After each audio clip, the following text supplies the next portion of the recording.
Sejarah Kerajaan Sriwijaya. Kerajaan Sriwijaya bermula dari daerah pantai timur Sumatera, menjadi jalur perdagangan yang ramai dikunjungi para pedagang dari India dari sekitar awal tahun Masehi. Sehingga mulai bermunculan pusat-pusat perdagangan pula di sekitar sana. Lambat laun, pusat-pusat perdagangan tersebut berkembang menjadi kerajaan-kerajaan kecil di sekitar abad ke-7 Masehi. Beberapa kerajaan kecil tersebut antara lain Tulang Bawang, Melayu, dan Sriwijaya.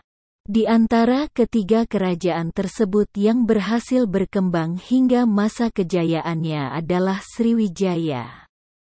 Meskipun Melayu juga sempat berkembang pesat di Jambi, namun berhasil ditaklukkan oleh Sriwijaya. Letak Kerajaan Sriwijaya. Letak geografis Kerajaan Sriwijaya diperkirakan terdapat di Palembang. Namun, ada pula yang berpendapat di Jambi, bahkan di luar Indonesia. Meskipun begitu, pendapat yang paling banyak didukung oleh para ahli adalah bahwa lokasi Kerajaan Sriwijaya berada di Palembang. Ada juga yang berpendapat bahwa Kerajaan Sriwijaya adalah kerajaan maritim dan tidak memiliki sistem ketatanegaraan yang rapi. Mereka lebih memilih untuk terus mengawasi kekuasaan mereka di laut dan tidak terlalu memperhatikan pusat pemerintahan di darat. Sehingga, pendapat tersebut menyatakan bahwa kerajaan ini adalah kerajaan nomaden atau selalu berpindah-pindah, dan tidak memiliki lokasi pusat pemerintahan yang tetap. Namun hingga saat ini hasil penelitian yang paling banyak mendapat dukungan menunjukkan bahwa pusat kerajaan Sriwijaya adalah di Palembang. Hanya saja, ketika pusat kerajaan tersebut mengalami kemunduran, pusat pemerintahan Sriwijaya pindah ke Jambi. Daerah kekuasaan Sriwijaya. Sriwijaya berpusat di antara Sumatera Selatan, sebagian Malaysia, dan sebagian besar Pulau Jawa. Ketika berjaya, daerah kekuasaan kerajaan Sriwijaya sangatlah luas bahkan membentang dari Kamboja, Thailand, Semenanjung Malaya, Sumatera, Jawa, Kalimantan, dan Sulawesi. Pernyataan di atas sesuai dengan pendapat Saptika atau 2011, halaman 33. Yang mengatakan bahwa Sriwijaya adalah salah satu kemaharajaan maritim yang kuat di Pulau Sumatera dan banyak memberi pengaruh di Nusantara dengan daerah kekuasaan membentang dari Kamboja, Thailand, Semenanjung Malaya, Sumatera, Jawa, Kalimantan, dan Sulawesi. Peninggalan Kerajaan Sriwijaya. Salah satu sumber sejarah Kerajaan Sriwijaya adalah prasasti-prasasti yang banyak ditemukan di sekitar wilayah Sumatera bagian selatan. Selain itu terdapat pula beberapa prasasti yang ditemukan di Pulau Jawa, bahkan di mancanegara. Berikut adalah penjelasannya. Prasasti Kerajaan Sriwijaya. Prasasti peninggalan Kerajaan Sriwijaya ditulis menggunakan aksara Pallawa dalam bahasa Sanskerta. Sebagian prasasti ditulis dalam bahasa Melayu kuno. Beberapa prasasti peninggalan Kerajaan Sriwijaya tersebut adalah sebagai berikut. Prasasti Kedukan Bukit. Prasasti Kedukan Bukit ditemukan di tepi Sungai Tatang, dekat Palembang. Prasasti ini berangka tahun 605 Saka atau 683 Masehi. Isinya antara lain menerangkan bahwa seorang bernama Dapunta Hyang mengadakan perjalanan suci atau Sidayatra, dengan menggunakan perahu.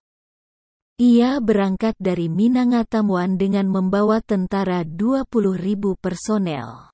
Prasasti Kedukan Bukit ditemukan di tepi Sungai Tatang yang berada di dekat Palembang.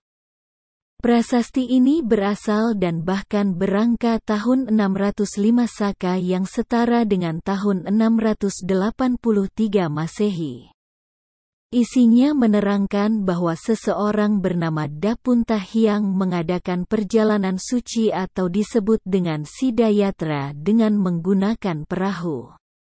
Disebutkan bahwa ia berangkat dari Minangtamuan dengan membawa pasukan sejumlah 20.000 personel. Kemungkinan Minangtamuan adalah Minangatamuan yang berarti daerah yang terletak di antara dua sungai besar yang bertemu.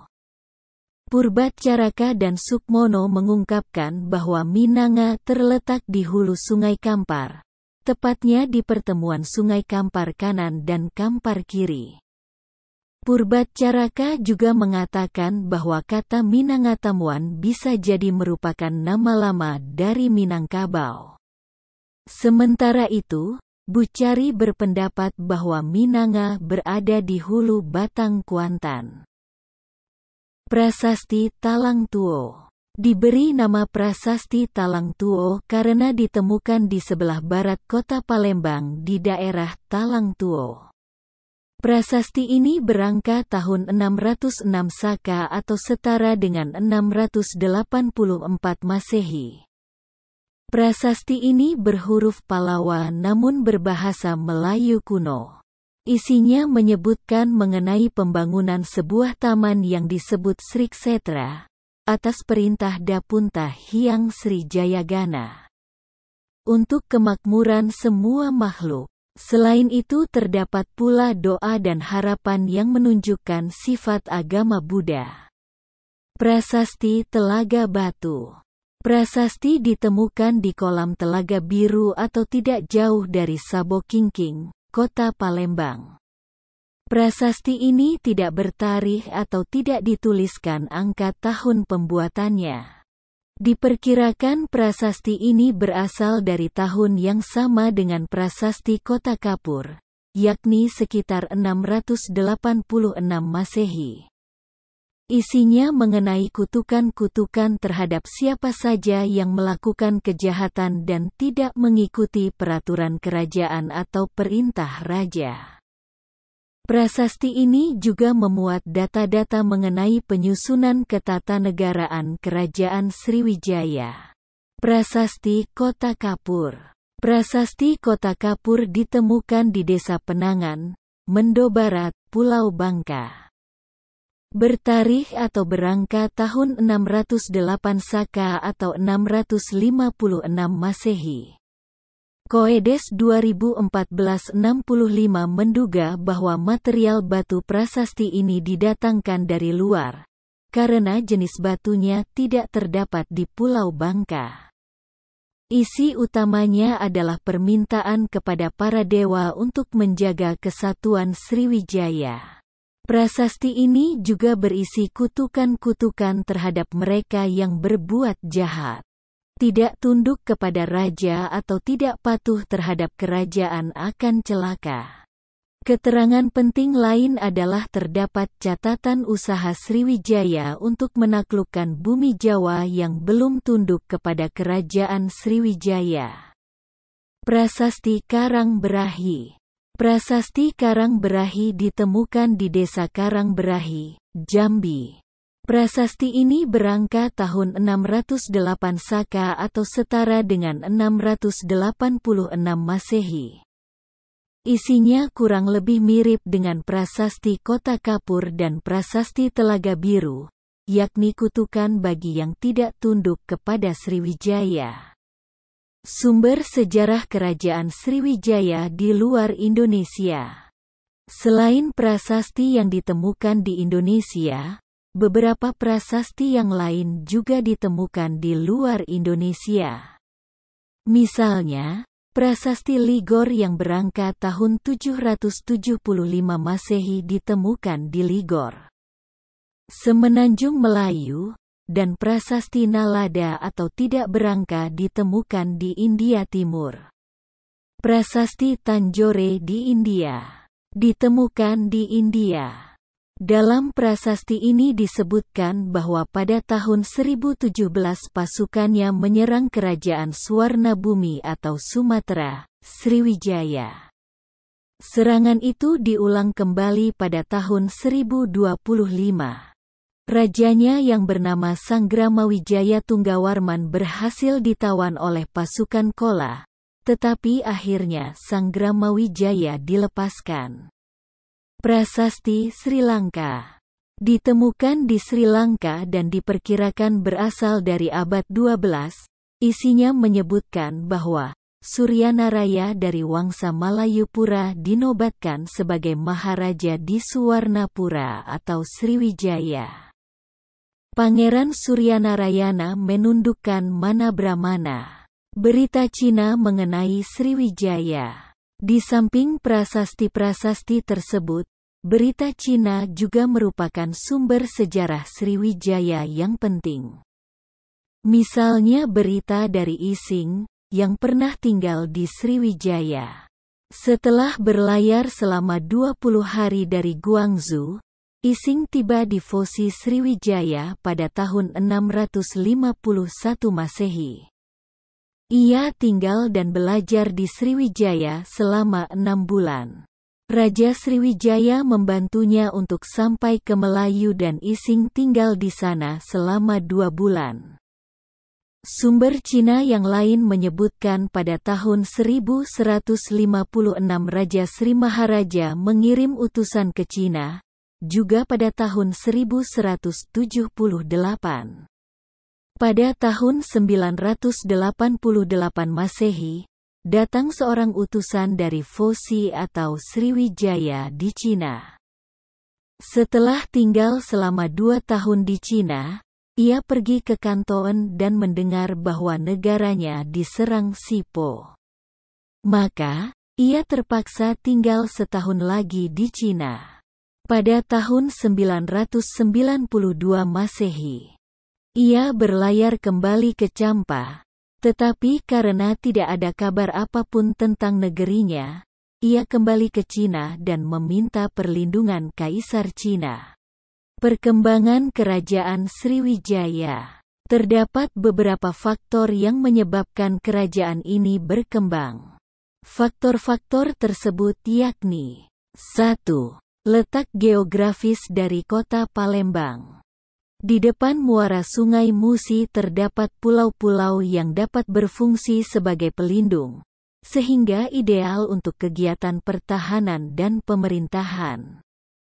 Lokasi ini juga merupakan jalur perdagangan internasional atau terutama dari India dan Cina. Sungai besar, peran laut juga cocok untuk penduduknya yang telah memiliki bakat sebagai pelaut ulung.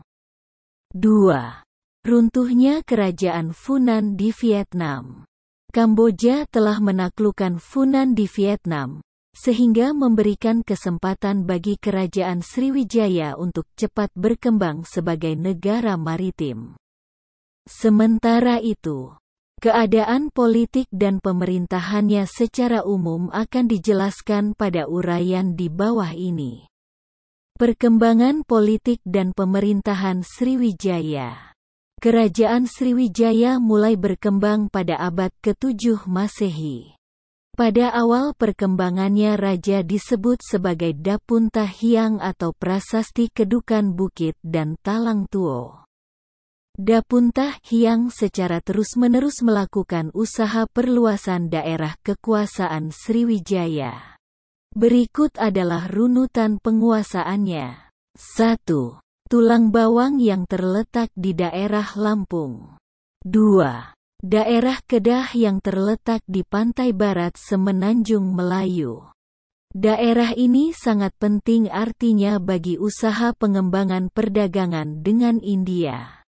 Menurut Ising, penaklukan Sriwijaya atas Kedah berlangsung antara tahun 682 hingga 685 Masehi. 3. Pulau Bangka yang terletak di pertemuan Jalan Perdagangan Internasional. Daerah ini dapat dikuasai Sriwijaya pada tahun 686 Masehi berdasarkan prasasti Kota Kapur. 4. Daerah Jambi terletak di tepi Sungai Batanghari. Daerah ini memiliki kedudukan yang penting untuk memperlancar perdagangan di pantai timur Sumatera. Penaklukan ini dilaksanakan kira-kira tahun 686 Masehi atau prasasti Karangbrahi. 5. Tanah Genting Kra merupakan tanah genting bagian utara Semenanjung Melayu. Penguasaan Sriwijaya atas tanah Genting Kra dapat diketahui dari prasasti Ligor yang berangka tahun 775 Masehi. 6. Kerajaan Kalingga dan Mataram kuno. Menurut berita Cina, diterangkan adanya serangan dari barat, sehingga mendesak kerajaan Kalingga pindah ke sebelah timur. Diduga yang melakukan serangan adalah Sriwijaya. Semua penguasaan tersebut berdasarkan jalur perdagangan yang dianggap penting untuk mengembangkan perekonomian maritim kerajaan Sriwijaya. Berkat perluasaan daerah tersebut, Sriwijaya menjadi kerajaan yang besar. Untuk lebih memperkuat pertahanannya, pada tahun 775 Masehi Sriwijaya membangun pangkalan kerajaan di daerah Ligor atas perintah Raja Darmasetra. Kehidupan agama Sriwijaya. Kehidupan beragama di Sriwijaya sangatlah kuat dan semarak. Bahkan Sriwijaya berhasil menjadi pusat agama Buddha Mahayana di kawasan Asia Tenggara. Ising dalam catatannya menceritakan bahwa ribuan pelajar dan pendeta agama Buddha tinggal di Sriwijaya. Salah satu pendeta Buddha yang terkenal adalah Sakyakirti. Banyak pelajar asing yang sengaja datang ke Sriwijaya untuk mempelajari bahasa Sanskerta.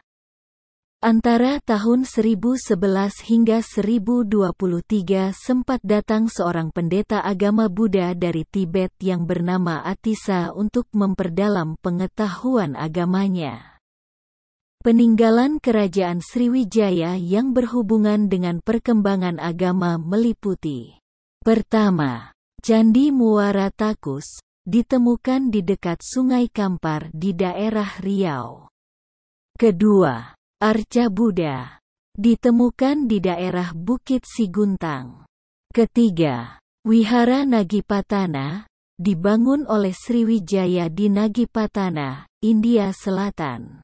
Suatu ketika Raja Balaputra menghadiahkan sebidang tanah kepada Balaputra Dewa untuk pendirian sebuah asrama bagi para pelajar dan siswa yang sedang belajar di Nalada, yang dibiayai oleh Balaputra Dewa, sebagai dharma.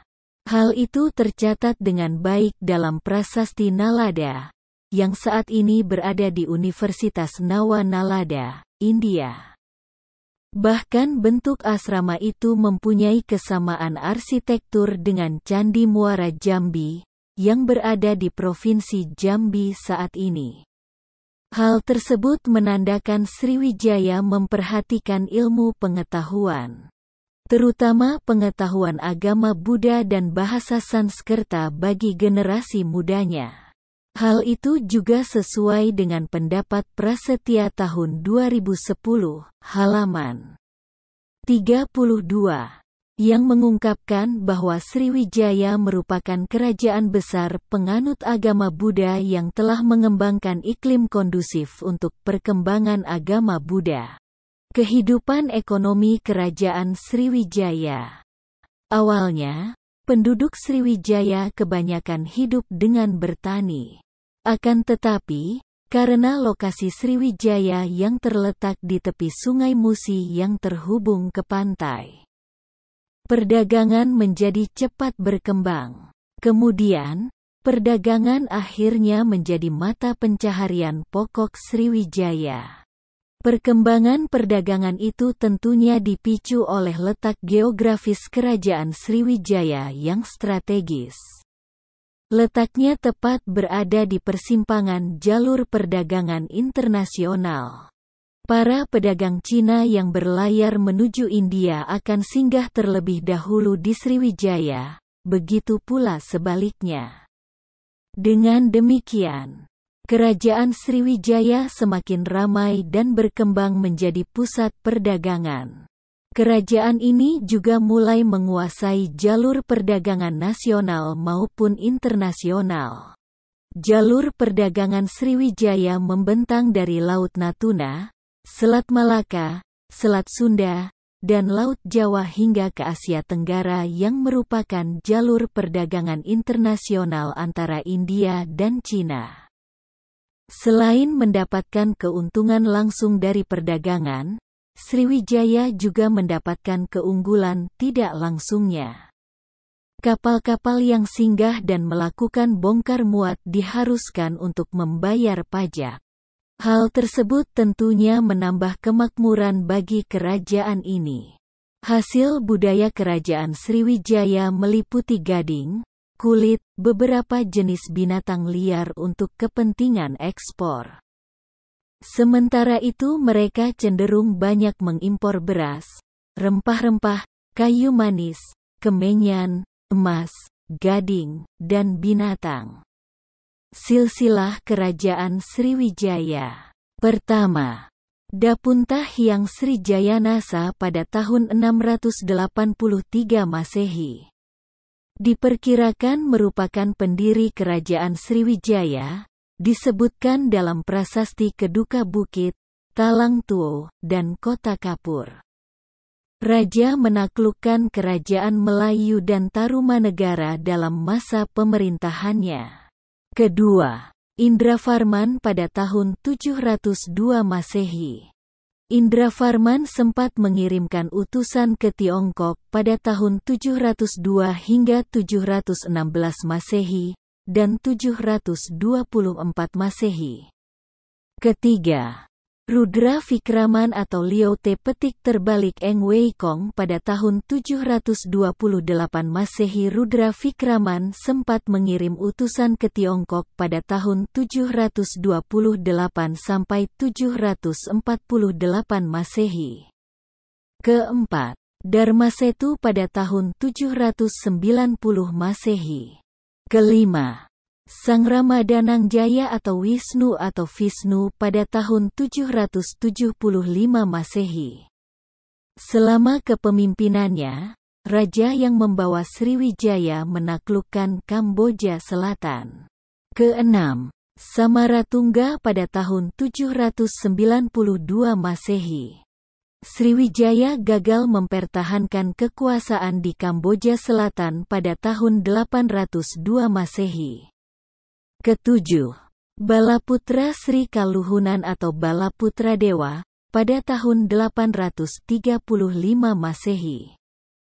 Raja yang membawa kerajaan Sriwijaya ke masa keemasannya. Ia juga memerintahkan pembuatan biara untuk kerajaan Kola di India dan meninggalkan prasasti Nalada. Kedelapan, Sri Udayaditya Warman pada tahun 960 Masehi. Sempat mengirimkan utusan ke Tiongkok pada tahun 960 Masehi. Kesembilan, Sri Wuja atau Sri Udayadityan pada tahun 961 Masehi.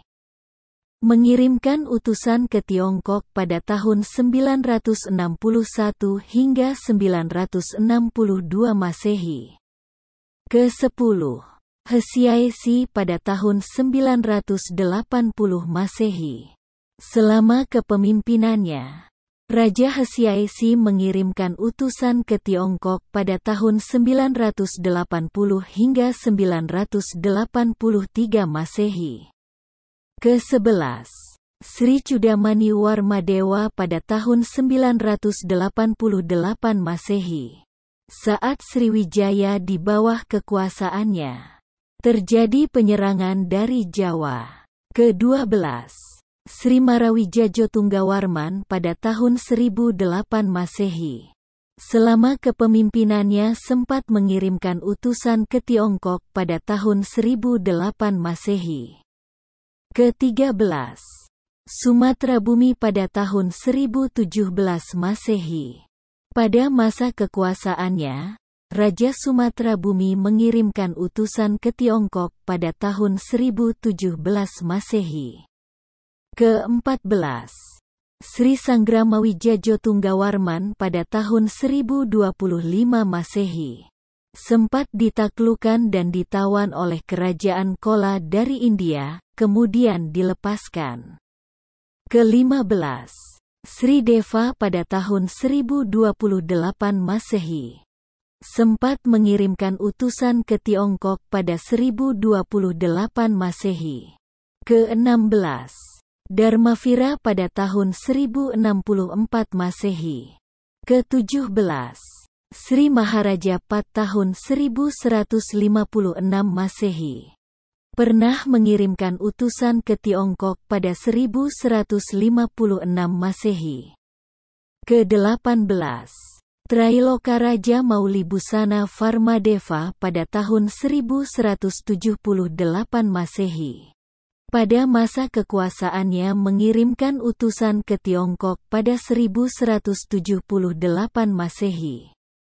Pada tahun 1402 Masehi pangeran terakhir dari kerajaan Sriwijaya, yakni Parameswara, mendirikan Kesultanan Malaka di Semenanjung Malaysia. Masa kejayaan kerajaan Sriwijaya. Nama Raja Kerajaan Sriwijaya yang paling terkenal adalah Balaputradewa. Ia memerintah sekitar abad ke-9 Masehi. Pada masa pemerintahannya, Sriwijaya berkembang pesat dan mencapai masa kejayaan atau zaman keemasan. Ia berhasil menumbuhkan perekonomian kerajaan ini dan memperluas kekuasaan Sriwijaya hingga ke pulau di luar Indonesia. Balaputradewa adalah keturunan dari dinasti Shailendra, yakni putra dari Raja Samaratungga dengan Dewi Taraf dari Sriwijaya. Hal tersebut diterangkan dalam Prasasti Nalada. Raja terkenal kerajaan Sriwijaya ini atau Balaputradewa adalah seorang raja yang besar di Sriwijaya. Raja Balaputradewa menjalin hubungan erat dengan kerajaan Benggala yang saat itu diperintah oleh Raja Dewapala Dewa. Keruntuhan kerajaan Sriwijaya. Faktor kemunduran kerajaan Sriwijaya dipengaruhi oleh kerajaan yang terlalu bergantung pada kehidupan perdagangan laut, sistem ketatanegaraan yang tidak tertata dengan baik, dan kondisi kekuasaan wilayah darat yang kurang diperhatikan akibat terlalu sibuk mengembangkan kelautan. Beberapa faktor kemunduran kerajaan Sriwijaya lainnya bersumber Kemdikbud 2017, halaman 109. Meliputi 1. Keadaan alam sekitar Sriwijaya yang berubah, tidak dekat lagi dengan pantai. Hal tersebut disebabkan perubahan aliran Sungai Musi, Ogan, dan Komering membawa banyak lumpur sehingga tidak kondusif untuk perdagangan. 2. Banyak daerah kekuasaan yang memerdekakan diri dari Sriwijaya. Hal ini diperkirakan disebabkan oleh melemahnya Angkatan Laut Sriwijaya, sehingga pengawasan menjadi semakin sulit. 3. Sriwijaya mendapatkan serangan dari kerajaan-kerajaan lain. Utamanya, serangan yang diluncurkan oleh Raja Rajendra Chola dari Kerajaan Chola Mandala pada tahun 1017 Masehi dan 1024 Masehi. Kemudian tahun 1275 Masehi, Kartanegara dari Singhasari melakukan ekspedisi Pamalayu yang menyebabkan daerah Melayu lepas dari genggaman Sriwijaya.